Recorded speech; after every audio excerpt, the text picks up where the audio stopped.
auxiliary. Itong contactor po natin sa coil ay mag-o-open po ito. Yan po, dito po dadali yung kuryente. Yan. So, yan, dito po ulit natin. Ano po natin ulit yung naman po.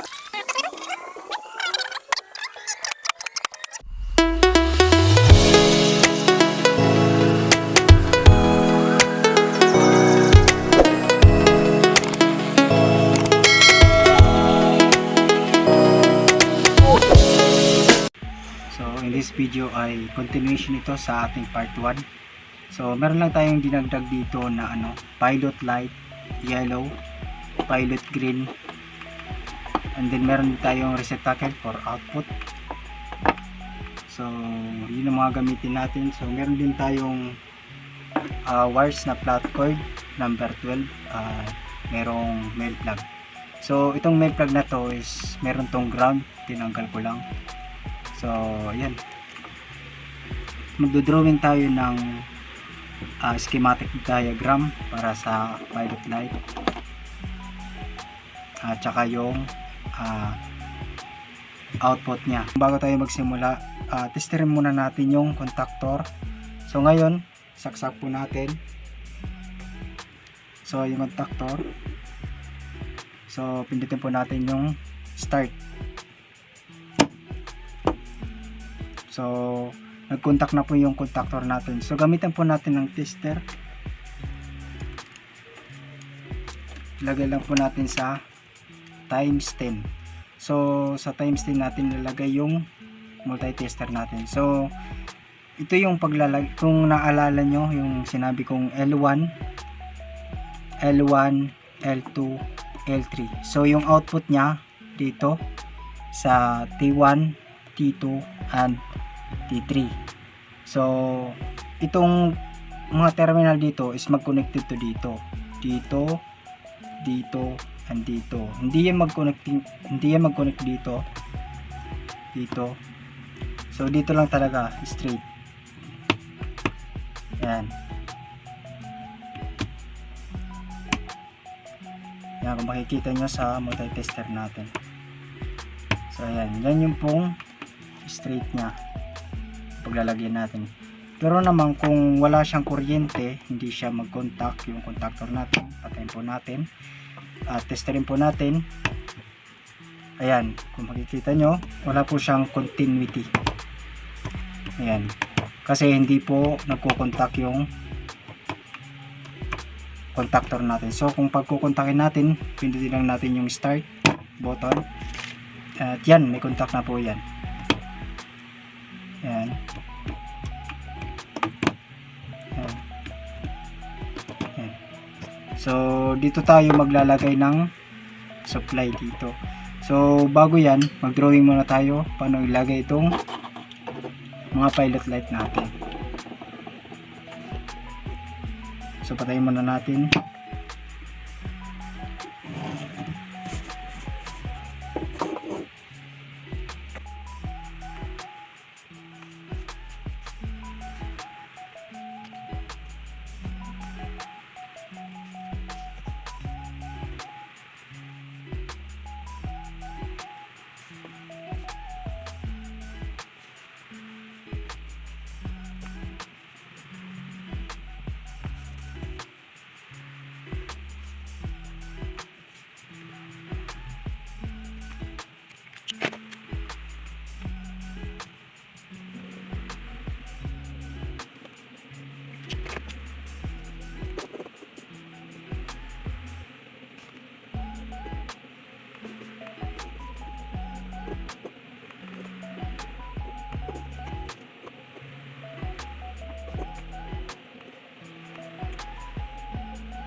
So ngayon natapos na natin yung schematic diagram natin. So ito yung pilot green. Connecta natin sa A1 and A2 dito. So kapag nag-contact yung contactor natin ay iilaw siya. Yung pilot yellow naman natin ay kinonekta natin sa L2. At yung isa is connect muna siya sa normally close na auxiliary, at then kumonekta na siya sa L1. So ang auxiliary normally close po natin, kung naalala nyo po, ito po yun. Gamitan po natin ng tester. Normally close yung nasa baba. So ito normally close po siya, kung makikita nyo sa multi-tester po natin, normally close po siya. Once na magkaroon po ng kuryente yan, saksak po natin. Ayan. So i-open po natin. So ito yung sinasabi kong normally close. Kapag napasukan ng kuryente ay magiging normally open siya. So ngayon hindi na magkakaroon ng continuity yung saan na ba yun? Yun.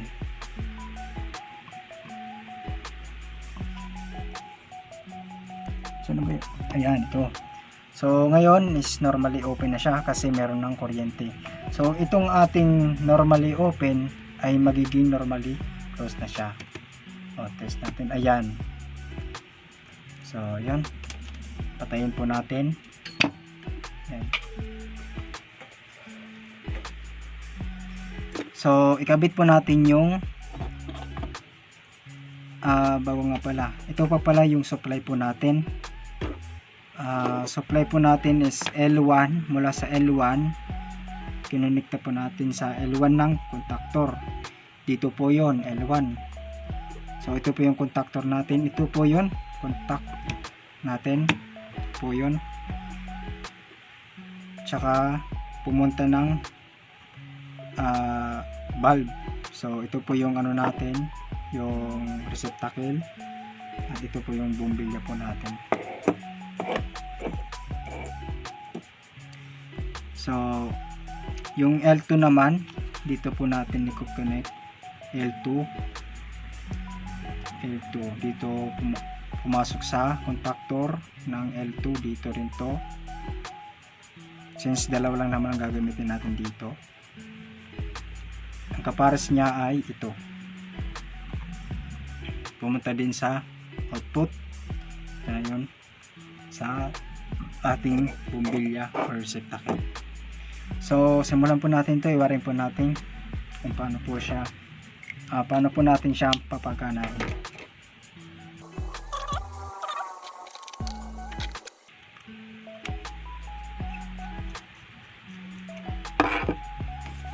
So kabit po natin itong pilot green natin.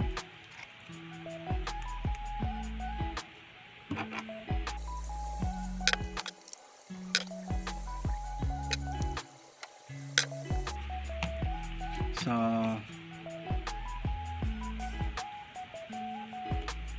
itong pilot green natin ay pumasok sa A1. So dito muna tayo sa A1.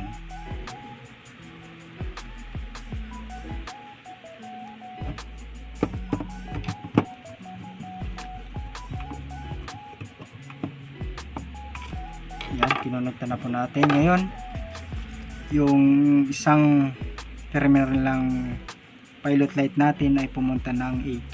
So i-connect pa natin sa A2.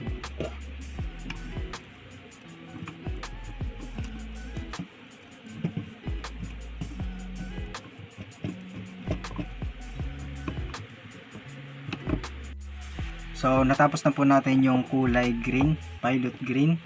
So ngayon ay ito naman pong pilot yellow. So itong pilot yellow natin ay kinabitan ko na ng wire. So itong pilot yellow po ay dumaan ng A2 or L2. So since malapit lang naman po dito yung A2, dito na lang po natin kabit sa A2.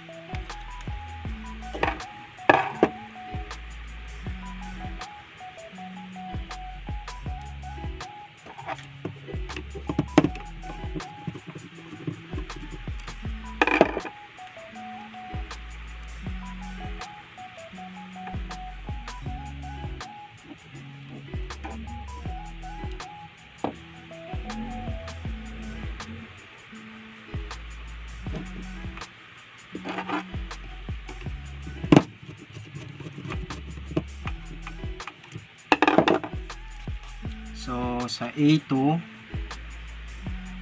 mula A2 putang ng terminal ng pilot yellow. So sa kabila naman po dito, sa kabila naman ay pumunta ng auxiliary normally close. So ikabit po natin dito sa normally close.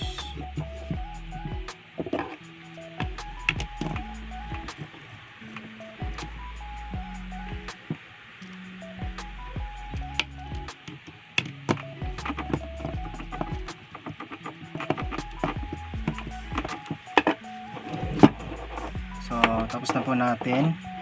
So sa kabilang auxiliary, sa kabila pumunta ng L1.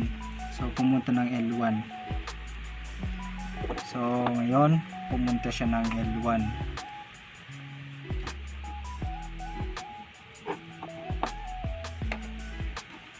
So mula dito sa kabilang auxiliary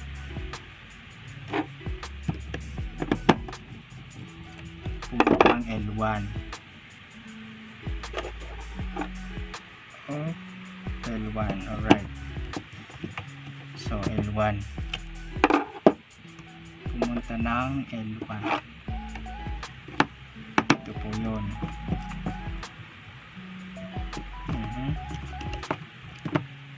So ngayon ang kulang na lang po natin dito is yung supply. So ito po yung gagamitin natin na number 12.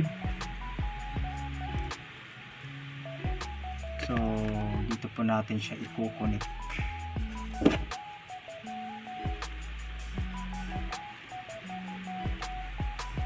Number 12 na flat cord.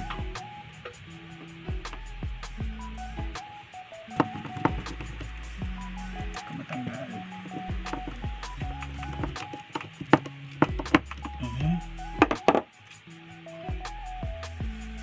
So ayan, natapos na po natin.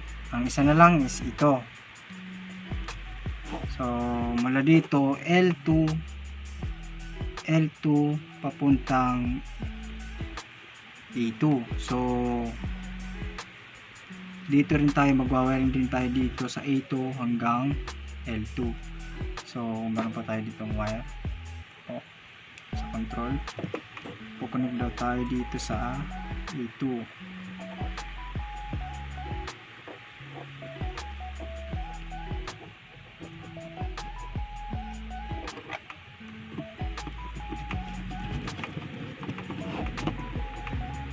Ayan.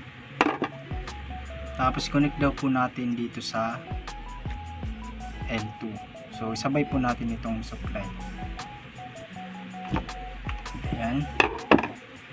So ito lang natanggal guys. So balik lang natin ulit. Ito yung normally close.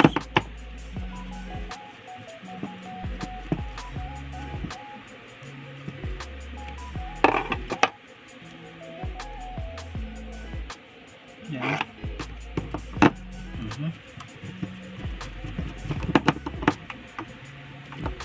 Yan. So, complete circuit na po tayo guys.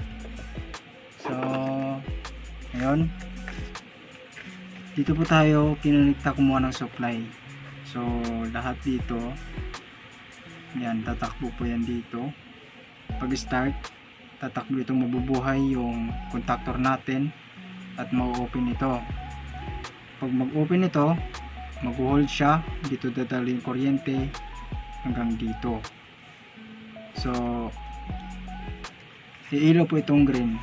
Kung sakaling hindi pa mabuhay yung ating contactor, ang unang mabubuhay dyan na ilaw ay itong pilot yellow. Tsaka ito siya, magsusupply na po ito. Supply po ito dito sa contact.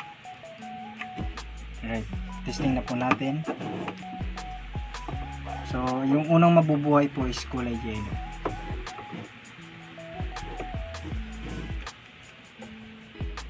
So, ayan, kung makikita nyo, nabuhay po yung kulay yellow po natin.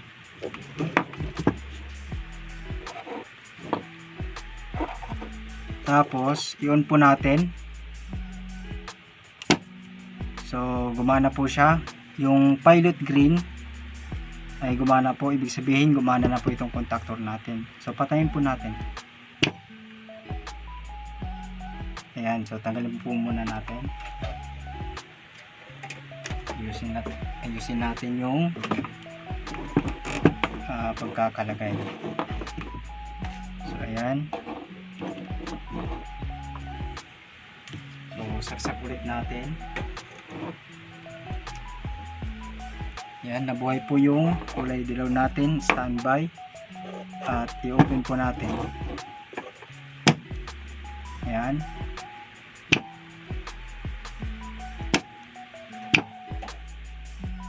So patayin po natin ulit. Lagyan po natin ng supply ito. So yung gagamitin po natin ay itong receptacle at saka yung bumbilya.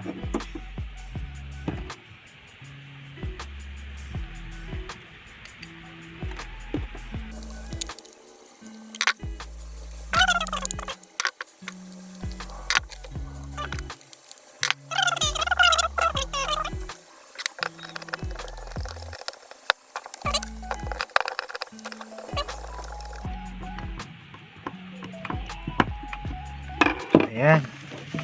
So, ngayon, ano po natin, iayos po natin ang lagay. So, ayan, natapos na po natin. So, lagyan po natin itong supply natin. Yan, ito po yung indicator po para sa magkaroon ng supply na. So, yun, saksak po natin. So kung mapapansin nyo po, umilaw na po itong ating pilot light, yellow. Tsaka kapag in-start po natin ito sa push button. So ayan. So kung mapapansin nyo po, umilaw na po siya. Ano pa natin ito para hindi masyadong maano. So umilaw po siya. Itong ating pilot green. So dito po yon. Itong bumbilya po natin sabay din pong umilaw. Kasi itong contactor po natin, nabuhay na po siya. Ito yung pilot green. So,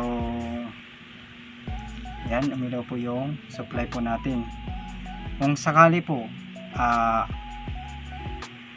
mawalan po ng ilaw, ganito pong mangyayari. So, ayan po. Tapos biglang balik po yung kuryente, saksak po natin ulit. So ang maganda dito, hindi po siya agad magsusupply dito sa ating output, sa ating bumbilya. So standby po muna siya at i-open natin ulit. Pag open natin, ayan, so iilaw po siya at iilaw po yung indicator light natin na pilot green. So papatayin po natin dito sa kulay red, stop, push button. Ayan. Start po natin. So ayan. So stop po natin. Ayan. Yun lang po. Hanggang dito na lang po ang video nito. Kung nagustuhan mo, please like naman po at paki-subscribe naman po itong mountain channel po natin. Maraming salamat.